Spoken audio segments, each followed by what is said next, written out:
7 para que sean las 9 de la mañana, una hora menos en Canarias, en tertulia con Paco Maruenda, John Muller y Antonio Casado, también con Rubén Amón analizando la situación. Nos contando que la noticia más destacada de la mañana es el anuncio, el comunicado que ayer hizo la compañía Pfizer. Ahora pediré criterio y opinión a mis contertulios. Antes me dedico un minuto a Javier Lambán, que es el presidente del Gobierno de Aragón. Señor Lambán, buenos días. Hola, buenos días. Celebro que esté usted recuperado y que pueda atendernos. Bueno, estamos hablando esta mañana del anuncio de la compañía Pfizer, de la vacuna, que es la gran esperanza, la gran confianza que tienen los gobernantes, que tienen los científicos, que tienen los médicos y que tenemos todos, de que pueda confirmarse, que pueda estar a disposición cuanto antes de todos los ciudadanos. Le pregunto, presidente, a raíz de esta información, si ya está acordado entre ustedes, los gobiernos autonómicos, y el Gobierno de España, cómo se hará la distribución de esta o de las otras vacunas que puedan llegar a existir, cuya compra creo que le corresponde a las instituciones europeas. Si está establecido ya cómo se hará la distribución, qué criterio se va a utilizar, cómo se va a organizar eso.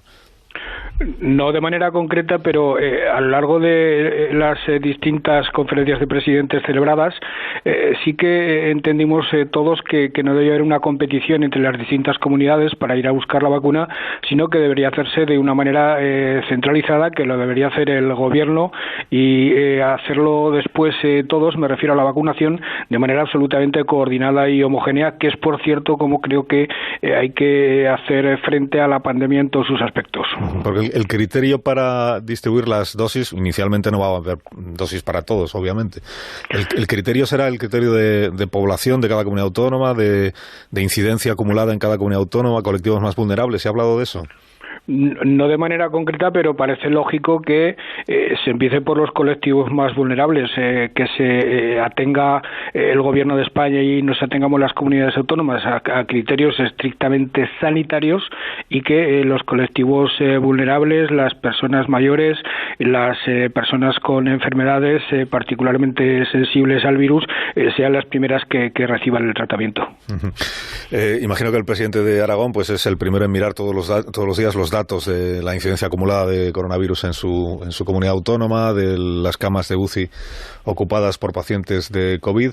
Aragón está en este momento con una incidencia acumulada por encima de los 1.000 casos por 100.000, con una presión hospitalaria o camas de UCI de alrededor del 50%, de las comunidades en las que los indicadores son peores que en la media en el conjunto de nuestro país, aunque en estos últimos días, y ahí también tenemos una esperanza, parece que la incidencia acumulada se ha frenado cuando menos.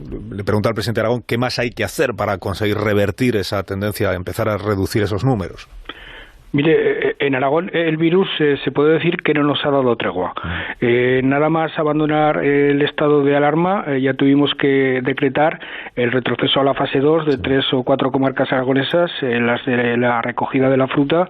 Llegamos a tener 567 casos por 100.000 habitantes, cuando en España eran 72 los casos, es decir, que estábamos en una situación absolutamente alarmante, una situación en la que prácticamente estábamos nosotros solos y la comunidad vecina de Cataluña, de manera que cuando llegó la segunda ola, que para nosotros en realidad era la tercera, cuando llegó la segunda, que afectaba toda España, nosotros habíamos reducido a la mitad la tasa de afectados, pero seguía siendo alta, lo cual hizo que esa segunda ola de España, para nosotros la tercera, nosotros en cuanto a escalada se refiere, la iniciáramos 3 o 4 escalones por delante de los demás.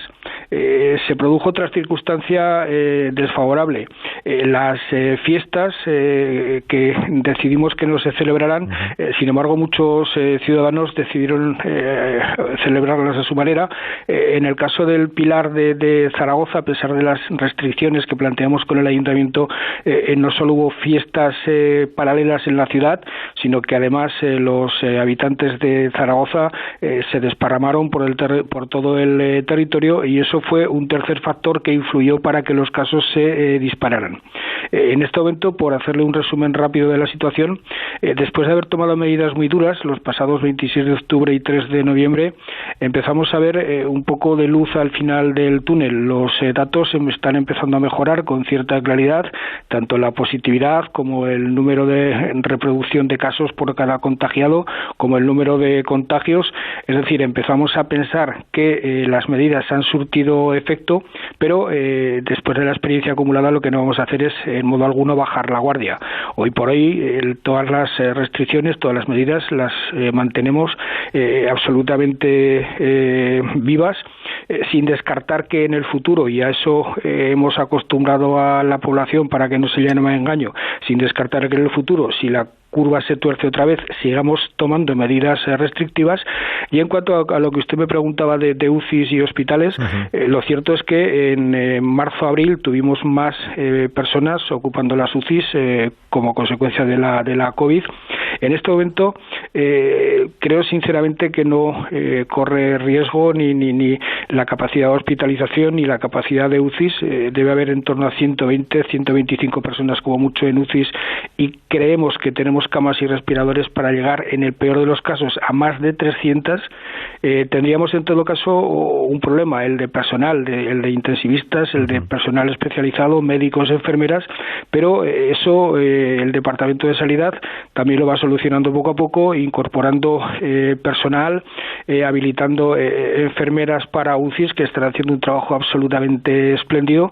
Es decir, que ese terreno, el de la hospitalización, el de las UCIs, creo que lo tenemos bastante bien resuelto, y sin dejar de echarle un ojo permanentemente para que en ningún caso sea un problema.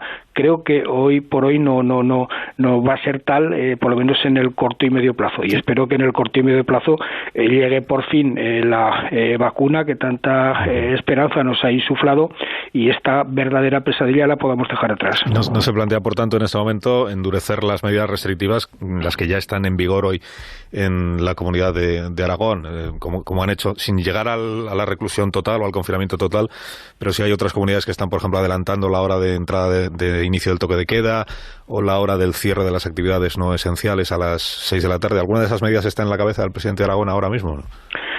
Mire, entre las comunidades autónomas esta maldita pandemia, este maldito virus, la reiterada celebración de conferencias de presidentes ha establecido unos lazos de lealtad, de solidaridad y de intercambio de información que espero que se solidifiquen, que se formalicen y que permitan que a medio plazo tengamos una verdadera cultura federal en nuestro país. Yo veo lo que hacen mis colegas, lo analizo, lo estudio con mucho respeto.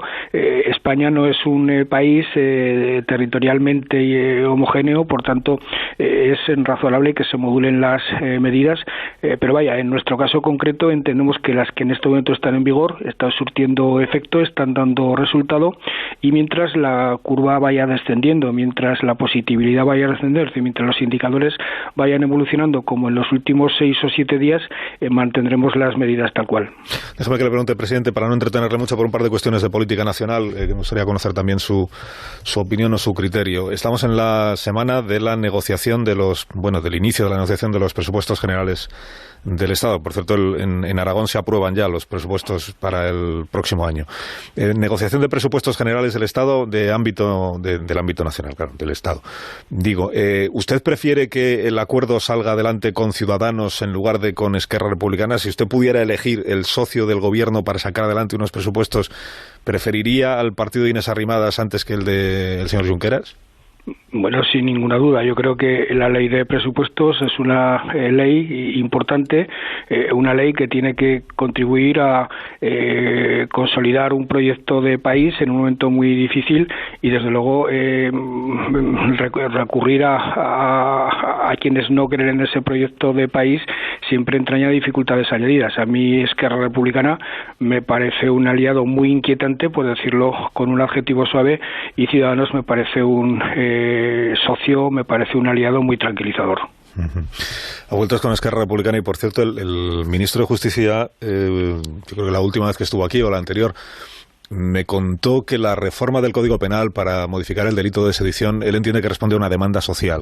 La sociedad española se ha dado cuenta de que ese delito se ha quedado antiguo en la formulación en la que está en el Código Penal y que por eso hay que modernizarlo. ¿Usted percibe esa demanda social para la reforma del delito de sedición como una prioridad ahora mismo en España?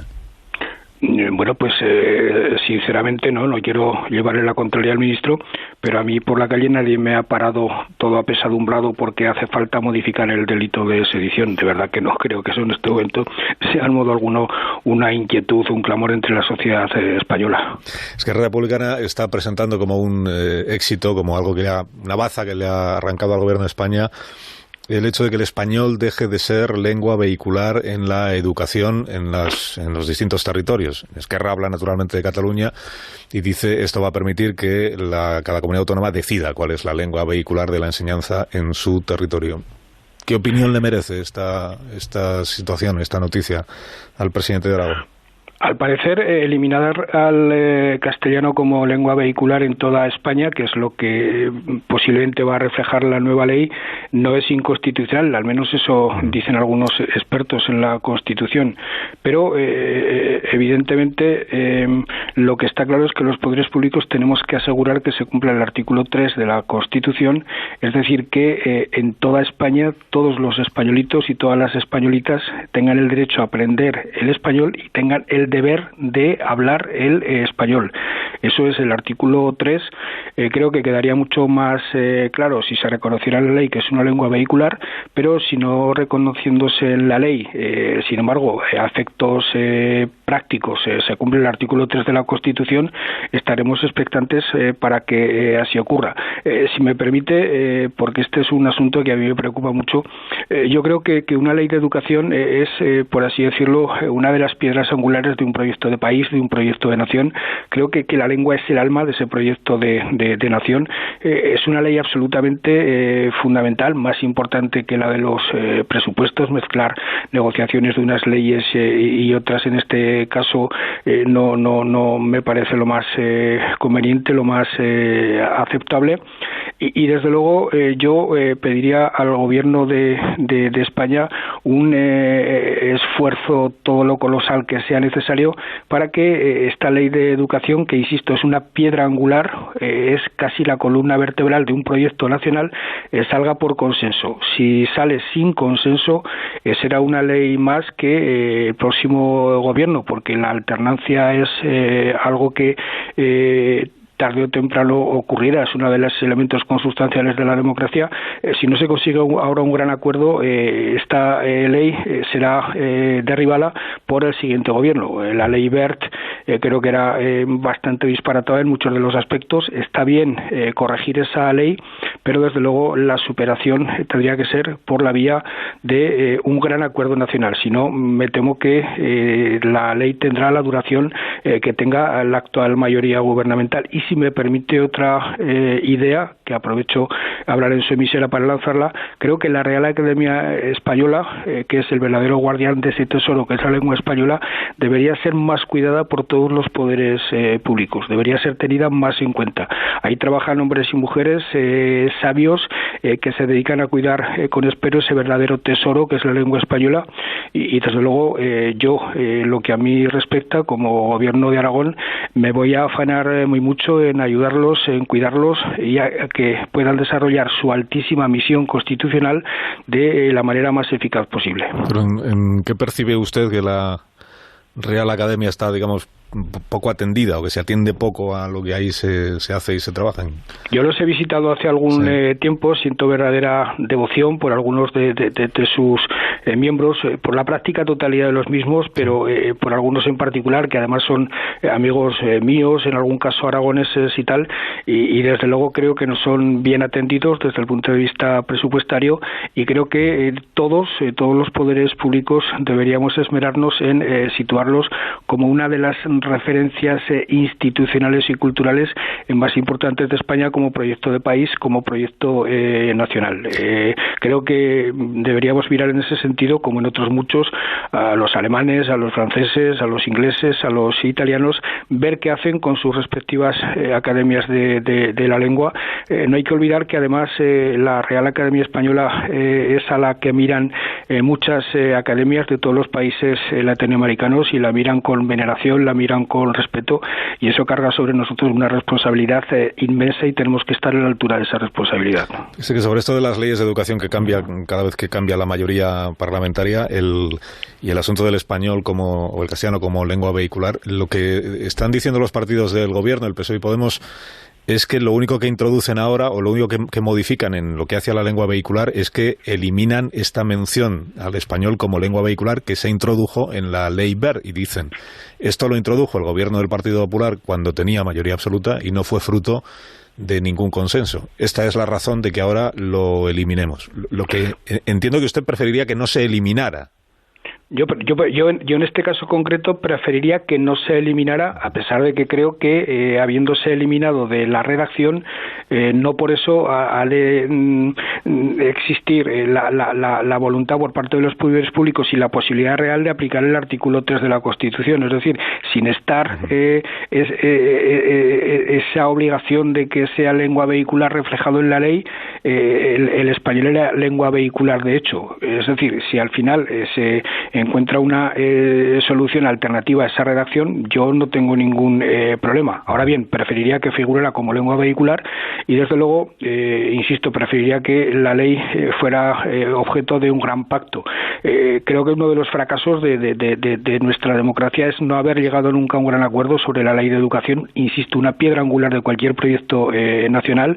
Se estuvo a punto de alcanzar con el ministro Gabilondo, creo que del penúltimo gobierno de José Luis Rodríguez Zapatero, se estuvo a punto de alcanzar, se rozó con los dedos y el Partido Popular en última instancia, a última hora, lo frustró y desde entonces no hemos sido capaces de ese gran acuerdo, de ese gran pacto nacional. Yo entiendo que mientras el Partido Socialista y el Partido Popular no hagan una ley de educación de acuerdo, esa será una de las asignaturas pendientes más clamorosas de nuestra democracia, de nuestro magnífico sistema democrático. Javier Lambán, presidente de Aragón, gracias por haberme acompañado esta mañana y le deseo que tenga buen día. Muchas gracias a ustedes. Y buenos días.